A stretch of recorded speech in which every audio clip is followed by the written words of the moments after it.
Hey everybody, Yankee here. I don't know if you follow my live chats or not, but if you do, you may have noticed that the last few of them have been removed.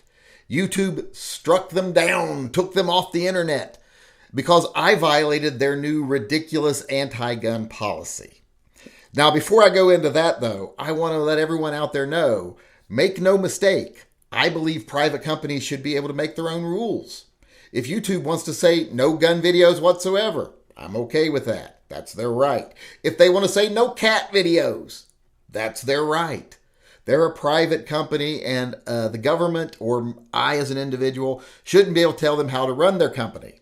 Unless, of course, they're using public services like public utility lines, etc. If they want to have access to the systems that we as civilians built, well, then they have to do what we, the civilians, want.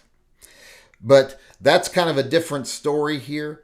What I want to talk about today is how ridiculous their new anti-gun policy is. The policy basically is you can't handle any guns in a live stream, period. You can't show them, you can't talk about them, you can't do anything like that.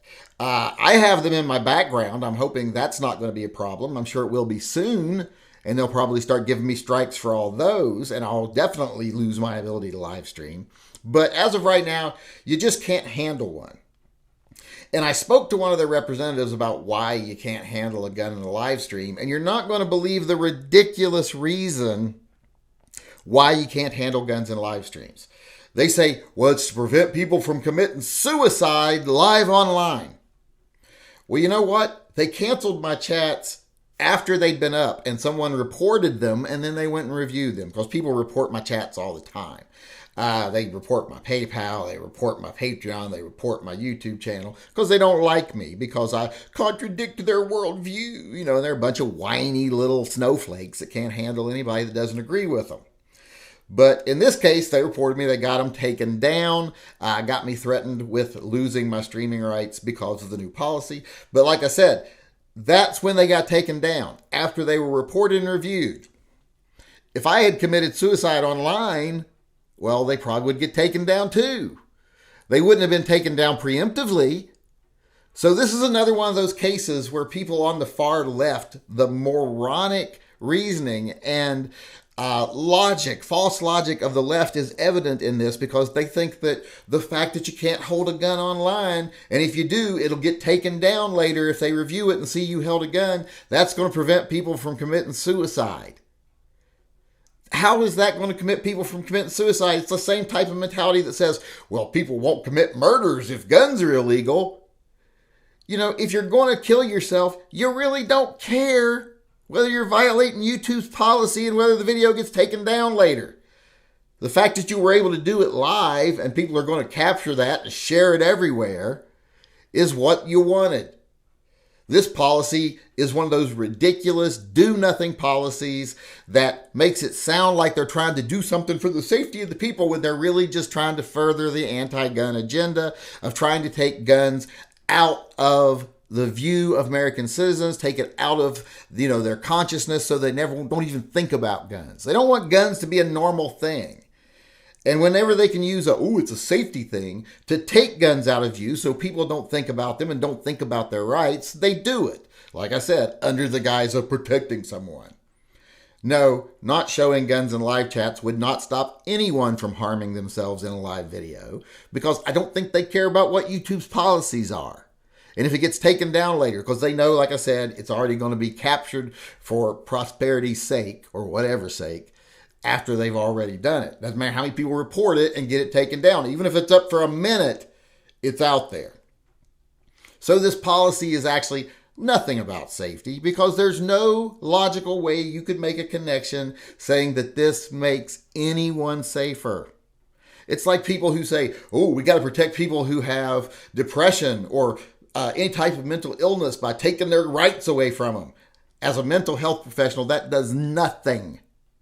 In fact, that is harmful. You're taking someone who already feels down, feels sad, feels less than, feels unimportant, and saying, you know what else? You also don't get to have your rights as a citizen because we don't think you're good enough. That's dangerous. That pushes people further into their illness. So I just wanted to point out that if you notice some of my things were gone, that's why they're gone. And the policy itself is not about safety. It's a ridiculous anti-gun policy that just wants to get guns out of the consciousness of America. They want them to be gone. They want them to be a thing of the past because then everybody is pliable and compliant and easy to control.